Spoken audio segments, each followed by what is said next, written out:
وأنذرهم يوم الحسرة إذ قضي الأمر وهم في غفلة وهم لا يؤمنون۔ السلام علیکم ورحمۃ اللہ وبرکاتہ۔ میں امید کرتی ہوں آپ سب ایمان اور صحت کی بہترین حالتوں میں ہوں گی انشاءاللہ تعالی۔ آج کا ہمارا ٹاپک ہے یوم حسرت۔ انشاءاللہ آج ہم اس کو قرآن و سنت کی روشنی میں ڈسکس کریں گے۔ اعوذ باللہ من الشیطان الرجیم، بسم اللہ الرحمن الرحیم، اللہم فقہنا فی الدین، آمین۔ قیامت کا ایک نام یوم الحسرہ ہے۔ اللہ تعالیٰ کا ارشاد ہے وَأَنذِرْهُمْ يَوْمَ الْحَسْرَةِ إِذْ قُضِيَ الْأَمْرُ وَهُمْ فِي غَفْلَةٍ وَهُمْ لَا يُؤْمِنُونَ۔ لوگوں کو حسرت کے دن سے ڈراؤ جب ہر کام کا ٹھیک ٹھیک فیصلہ کر دیا جائے گا۔ آج لوگ غفلت میں پڑے ہیں اور ایمان نہیں لا رہے ہیں۔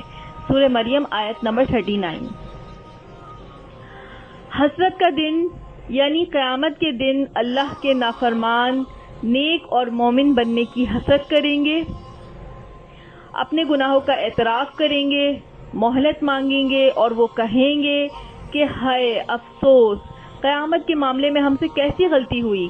سورہ انعام آیت نمبر 31۔ ہم اپنے گناہوں کا اعتراف کرتے ہیں، اب یہاں سے کوئی نکلنے کا راستہ ہے۔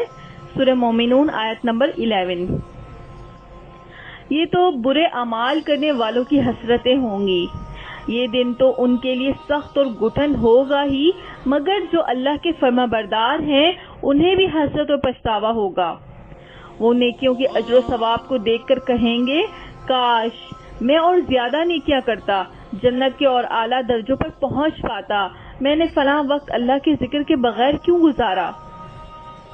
یعنی جو نیک کام کر رہا ہے اس کو بھی ظلم کرنے کی ضرورت نہیں، اسے دنیا میں کیے ہوئے اعمال جو کہ اسے جنت میں لے جائیں گے وہ بھی کم لگیں گے۔ یوم حسرت قرآن کی روشنی میں ڈسکس کرتے ہیں۔ آخرت کو دیکھ کر اس دن سے دور بھاگنے کی حسرت۔ کاش تم دیکھو ان کا حال اس وقت جب یہ ظالم اپنے رب کے حضور کھڑے ہوں گے۔ اس وقت یہ ایک دوسرے پر الزام دھریں گے۔ جو لوگ دنیا میں کمزور تھے وہ بڑے بننے والوں سے کہیں گے اگر تم نہ ہوتے تو ہم مومن ہوتے۔ وہ بڑے بننے والے ان کمزور لوگوں کو جواب دیں گے کیا ہم نے تمہیں اس ہدایت سے روکا تھا جو تمہارے پاس آئی تھی؟ نہیں، بلکہ تم خود مجرم تھے۔ سورہ سبا آیت نمبر 31-32۔ رسول اللہ صلی اللہ علیہ وسلم کی اطاعت نہ کرنے پر پچھتاوا۔ یومئذ یود الذین کفروا وعصوا الرسول لو تسوی بهم الارض ولا یکتمون اللہ حدیثا۔ اس وقت وہ سب لوگ جنہوں نے رسول اللہ صلی اللہ علیہ وسلم کی بات نہ مانی اور ان کی نافرمانی کرتے رہے تمنا کریں گے کہ کاش زمین پھٹ جائے اور وہ اس میں سما جائیں، وہاں یہ اپنی کوئی بات اللہ سے نہ چھپا سکیں گے۔ سورہ نساء آیت نمبر 42۔ تود لو ان بینہا وبینہ امدا بعیدا وَيُحَذِّرُكُمُ اللَّهُ نَفْسَهُ وَاللَّهُ رَءُوفٌ بِالْعِبَادِ۔ اس روز آدمی یہ تمنا کرے گا کہ کاش ابھی یہ دن اس سے بہت دور ہوتا۔ اللہ تمہیں اپنے آپ سے ڈراتا ہے اور وہ اپنے بندوں کا نہایت خیر خواہ ہے۔ سورہ آل عمران آیت نمبر 30۔ عذاب کو دیکھ کر اپنے کیے پر پچھتاوا۔ اور جہنم اس روز سامنے لائی جائے گی۔ اس دن انسان کو سمجھ آئے گی اور اس وقت اس کے سمجھنے کا کیا حاصل۔ وہ کہے گا کاش میں نے اپنی زندگی کے لیے کچھ پیشگی سامان کیا ہوتا۔ پھر اس دن اللہ جو عذاب دے گا ویسا عذاب دینے والا کوئی نہیں، اور اللہ جیسا باندھے گا ویسا باندھنے والا کوئی نہیں۔ سورہ فجر آیت نمبر 23-26۔ دوزخیوں کا جنتیوں سے مدد کا مطالبہ۔ اور دوزخ کے لوگ جنت والوں کو پکاریں گے کچھ تھوڑا سا پانی ہم پر ڈال دو، یا جو رزق اللہ نے تمہیں دیا ہے اسی میں سے کچھ پھینک دو۔ وہ جواب دیں گے اللہ نے یہ دونوں چیزیں منکرین حق پر حرام کر دی ہیں، جنہوں نے اپنے دین کو کھیل اور تفریح بنا لیا تھا اور جنہیں دنیا کی زندگی نے فریب میں مبتلا کر رکھا تھا۔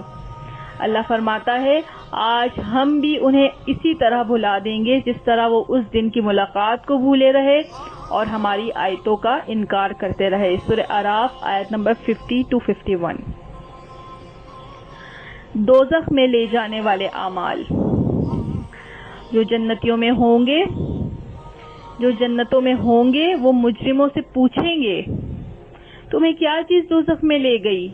وہ کہیں گے ہم نماز پڑھنے والوں میں سے نہ تھے اور مسکین کو کھانا نہ کھلاتے تھے اور حق کے خلاف باتیں بنانے والوں کے ساتھ مل کر ہم بھی باتیں بنانے لگتے تھے اور روز جزا کو جھوٹ قرار دیتے تھے، یہاں تک کہ ہمیں اس یقینی چیز سے سابقہ پیش آ گیا۔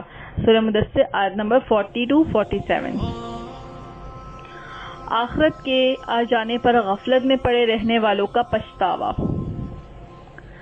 اور وعدہ برحق کے پورا ہونے کا وقت قریب آ لگے گا تو یکا یک ان لوگوں کے دیدے پھٹے کے پھٹے رہ جائیں گے جنہوں نے کفر کیا تھا، کہیں گے ہائے ہماری کمبختی، ہم اس چیز کی طرف سے غفلت میں پڑے ہوئے تھے بلکہ ہم خطا کار تھے، بے شک تم اور تمہارے وہ معبود جنہیں تم اللہ کو چھوڑ کر پوچھتے ہو جہنم کا ایندھن ہے، وہی تم کو جانا ہے۔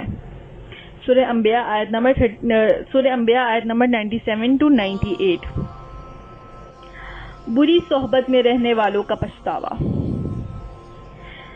اس روز حقیقی بادشاہی صرف رحمان کی ہوگی اور وہ منکرین کے لیے بڑا سخت دن ہوگا۔ ظالم انسان اپنے ہاتھ چبائے گا اور کہے گا اے کاش میں نے رسول کا ساتھ دیا ہوتا، ہائے میری کمبختی، کاش میں نے فلاں شخص کو دوست نہ بنایا ہوتا، اس کے بہکائے میں آ کر میں نے وہ نصیحت نہ مانی جو میرے پاس آئی تھی۔ شیطان انسان کے حق میں بڑا ہی بے وفا نکلا۔ سورہ فرقان آیت نمبر 26-29۔ موت کو اپنے سامنے دیکھ کر اپنی بدعملی پر پچھتاوا۔ یہ لوگ اپنی کرنی سے باز نہ آئیں گے یہاں تک کہ جب ان میں سے کسی کو موت آ جائے گی تو کہنا شروع کریں گے اے میرے رب مجھے اسی دنیا میں واپس بھیج دے جسے میں چھوڑ آیا ہوں، امید ہے کہ اب میں نیک عمل کروں گا۔ ہرگز نہیں، یہ تو بس ایک بات ہے جو وہ بک رہا ہے، اب ان سب کے پیچھے ایک برزخ حائل ہے دوسری زندگی کے دن تک۔ سورہ مومنون آیت نمبر 99-100۔ عذاب میں مبتلا ہونے کے بعد انسان کا پچھتاوا۔ آگ ان کے چہروں کو کھال چاٹ جائے گی اور ان کے جبڑے باہر نکل آئیں گے۔ کہا جائے گا کہ کیا تم وہی لوگ نہیں ہو کہ میری آیات تمہیں سنائی جاتی تھی تو تم انہیں جھٹلاتے تھے؟ وہ کہیں گے اے ہمارے رب ہماری بدبختی ہم پر چھا گئی تھی، ہم واقعی گمراہ لوگ تھے، اے پروردگار اب ہمیں یہاں سے نکال دے، پھر ہم ایسا قصور کریں تو ظالم ہوں گے۔ اللہ جواب دے گا دور ہو میرے سامنے سے، پڑے رہو اسی میں اور مجھ سے بات نہ کرو۔ سورہ مومنون آیت نمبر 104-108۔ جہنم کی آگ جس میں وہ ہمیشہ رہیں گے، کوئی حامی و مددگار نہ پا سکیں گے۔ جس روز ان کے چہرے آگ پر الٹ پلٹ کیے جائیں گے، اس وقت وہ کہیں گے کہ اے کاش ہم نے اللہ اور رسول کی اطاعت کی ہوتی، اور کہیں گے اے ہمارے رب ہم نے اپنے سرداروں اور اپنے بڑوں کی اطاعت کی اور انہوں نے ہمیں راہ راست سے بے راہ کر دیا۔ اے ہمارے رب ان کو دوہرا عذاب دے اور ان پر سخت لعنت کر۔ سورہ احزاب آیت نمبر 66-68۔ یوم حسرت احادیث کی روشنی میں ڈسکس کرتے ہیں۔ اگر ایک آدمی اپنی ولادت کے دن سے لے کر بڑھاپے کی موت تک اللہ تعالیٰ کی اطاعت کرتے ہوئے سجدے میں پڑا رہے تو قیامت کے روز وہ اس عمل کو بھی حقیر سمجھے گا اور خواہش کرے گا کہ اے کاش اسے دنیا میں واپس لوٹا دیا جائے تاکہ اس کے اجر و ثواب میں اضافہ ہو۔ اسے احمد نے روایت کیا ہے۔ ایک اور حدیث میں رسول اللہ صلی اللہ علیہ وسلم نے فرمایا جس مجلس میں لوگ اللہ کا ذکر نہ کریں، نبی اکرم صلی اللہ علیہ وسلم پر درود نہ بھیجیں، وہ مجلس قیامت کے دن ان لوگوں کے لیے باعث حسرت ہوگی، خواہ وہ نیک اعمال کے بدلے میں جنت ہی میں چلے جائیں۔ اسے احمد نے روایت کیا ہے۔ حاصل کلام کیا ہوا ہمیں، اس کو دیکھتے ہیں اب ہم۔ ہماری ان تمام باتوں کا حاصل یہ ہے کہ ہمیں اس دنیا میں دنیا نہیں آخرت کمانے کے لیے بھیجا گیا ہے۔ ہمیں نہیں معلوم کہ ہمارے پاس کتنی مہلت ہے، موت برحق ہے، وہ ٹل نہیں سکتی، لہٰذا ہمارے پاس ابھی جو وقت ہے وہ بہت قیمتی ہے، جو گزر گیا وہ واپس آنے والا نہیں، تو اس ایک ایک لمحے کو ہم سمیٹ لیں۔ آخرت میں غیب کے پردے اٹھ جانے کے بعد تو ہمیں کچھ نہیں ملنا، اللہ کے ہر حکم کی اطاعت کرنا ہوگی، کیونکہ ہمارے نہ چاہتے ہوئے بھی ہمارے جسم کے تمام اعضاء سچائی اور حقیقت بیان کر دیں گے، تو کیوں نہ آج ہم اپنی مرضی سے اللہ کے آگے خود کو جھکا دیں اور اس کی رضا کے مطابق زندگی گزاریں تاکہ آخرت کے پچھتاوے سے بچا جا سکے۔